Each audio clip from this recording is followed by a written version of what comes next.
এখন আমি বানাবো ম্যাঙ্গো স্টিক রাইস অথবা স্টিক রাইস অফ ম্যাঙ্গো। ওকে, প্রথমে ম্যাঙ্গোটা চামড়াটা ক্লিন করতে হবে। তো অলরেডি আমি করে ফেলছি। এরপর ছোটো ছোটো করে কাটতে হবে। অলরেডি আমি কেটেও রাখছি। And the one is sweet rice or sticky rice.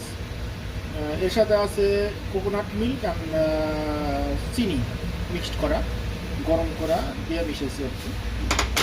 এবার ম্যাঙ্গোটা আমি পাশ দিয়ে দিয়ে দিব। এটা আগে প্লেটে দিয়ে রাখলে সুন্দর হয়।